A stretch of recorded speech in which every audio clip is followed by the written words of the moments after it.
ISIS अर्थात Islamic state का पूरा इतिहास। आईसिस क्या है? आईसिस एक आतंकवादी संगठन था या है जिसने खास तौर पर इराक और सीरिया में हिंसा फैलाई। ये संगठन एक कट्टरपंथी विचारधारा पर आधारित था और खुद को एक इस्लामिक खिलाफत घोषित करता था, जिसे दुनिया के लगभग सभी देशों और मुस्लिम विद्वानों ने अवैध और गलत माना। आईसिस की जड़ें जाती है 2003 में अमेरिका द्वारा इराक पर हमले के बाद। इराक में सत्ता और सुरक्षा व्यवस्था टूट गई। इसी दौरान अबू मुसाब अल जरकावी नाम के व्यक्ति ने अल-कायदा इन इराक नाम का समूह बनाया।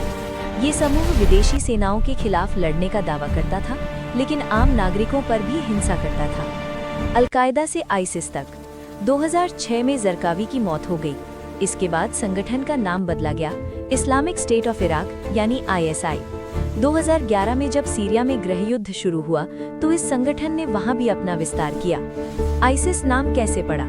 2013 में संगठन ने खुद को Islamic state of Iraq and Syria घोषित किया, लेकिन अल-कायदा ने इससे दूरी बना ली क्योंकि आईसिस की हिंसा बहुत ज्यादा और बेकाबू थी। खिलाफत की घोषणा 2014 में आईसिस ने मोसुल इराक पर कब्जा कर लिया। इसके नेता अबू बकर अल-बगदादी ने खुद को खलीफा घोषित कर दिया।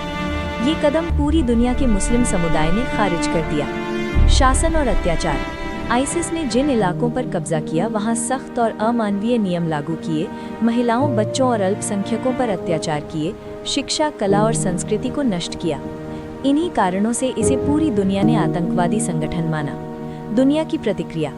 2014 के बाद अमेरिका, रूस, इराक, सीरिया और कई देशों ने आईसिस के खिलाफ सैन्य कार्रवाई की। हवाई हमले और ज़मीनी लड़ाई हुई। धीरे धीरे आईसिस ने अपना ज़्यादातर इलाका खो दिया। पतन 2017 से 2019। 2017 में मोसुल आईसिस से मुक्त हुआ। 2019 में सीरिया के बगूज इलाके में उसका आखिरी गढ़ गिर गया। इसके साथ ही उसका खिलाफत वाला सपना खत्म हो गया। नेता की मौत। 2019 में अबू बकर अल-बगदादी की मौत हो गई। इसके बाद संगठन बहुत कमजोर हो गया, छोटे छोटे गुटों में बिखर गया। आज की स्थिति।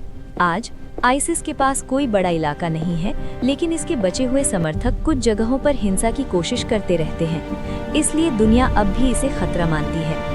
आईसिस हिंसा और नफरत पर आधारित संगठन था। इसका इस्लाम से कोई सही संबंध नहीं। इसने धर्म का गलत इस्तेमाल किया। इतिहास से ये सीख मिलती है कि अत्याचार और कट्टरता कभी नहीं टिक पाती।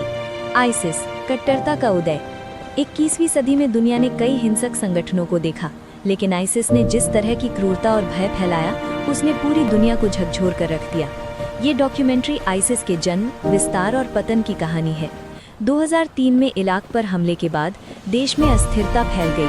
सरकार, सुरक्षा और व्यवस्था कमजोर हो गई। इसी हालात ने कट्टरपंथी संगठनों को पनपने का मौका दिया। अबू मुसाब अल जरकावी ने अल-कायदा इन इराक नाम का संगठन बनाया।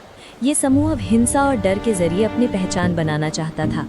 2006 के बाद संगठन का नाम बदला गया और 2013 में ये बना Islamic state of Iraq and Syria ISIS. ये संगठन अल-कायदा से भी अलग हो गया।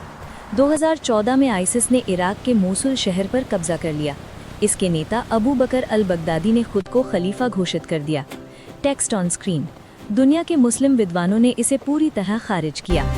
आईसिस ने कब्जे वाले इलाकों में अमानवीय नियम लागू किए, महिलाओं, बच्चों और अल्पसंख्यकों पर अत्याचार हुए, शिक्षा, संस्कृति और इतिहास को नुकसान पहुंचाया गया। आईसिस के खिलाफ अमेरिका, इराक, सीरिया और कई देशों ने मिलकर कार्रवाई शुरू की। हवाई हमले और जमीनी अभियान चलाए गए। 2017 में मोसुल मुक्त हुआ।